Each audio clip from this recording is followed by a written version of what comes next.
In this episode, we will be discussing how to keep an eye on your rental property. This video is brought to you by RealSerious.com, where you can screen tenants 24 hours a day. No one really wants to invade anyone's private space, but checking up on your rental is absolutely essential.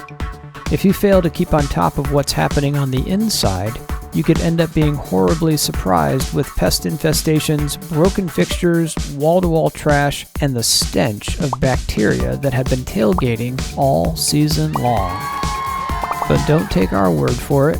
A simple social media search will reveal images and stories of what happens when a landlord fails to keep an eye on their investment. So don't let yours go to waste. We have assembled a list of arguably sneaky but lawful ways of making sure you stay in the loop but don't snoop. That's not cool, and it could even be illegal.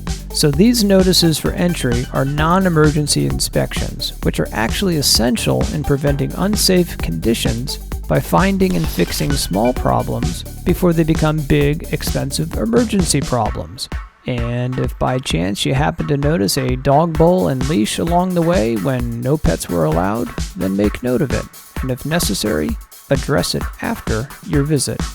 Okay, now here's our list of quick, routine inspections that can be incorporated into your lease agreement. You don't have to perform all of them, but you should consider at least a few of them. If you don't have the time or are an absentee property owner, then have a handyman, trusted associate, or professional visit on your behalf, and just be sure to give advance notice as required by your state. Okay, up first is pest control treatments. You can actually conduct these as often as every 2 months, and it'll grant you access to walk around the property by spraying the unit yourself. Just be sure the pesticides you choose are approved for residential dwellings, and we would suggest maintaining a log of what was used and the areas treated, like the outside doors, under appliances, behind toilets, etc.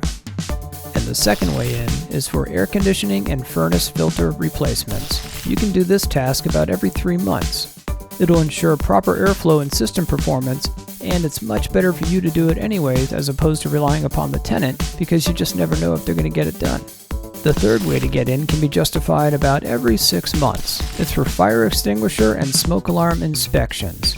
We don't expect you to actually recharge the fire extinguisher, but you can at least check its placement, its expiration, and the pressure gauge. And for smoke alarms, those are very easy to test. If they're not electrically wired, just make sure you replace the batteries, and we would suggest taking photos of both the fire extinguisher and the smoke alarms just to make sure you've got yourself covered.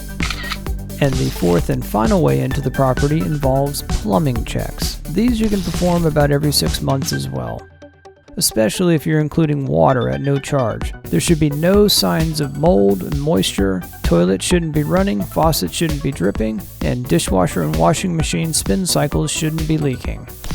While in a tenant's unit, their privacy is to be respected. No photographs or video should be taken of anything other than the item for which you are inspecting, fixing, replacing, and so on. Like we said, you want to be in the loop, but just don't snoop. If you would like to see more videos about being an American landlord, please like and subscribe.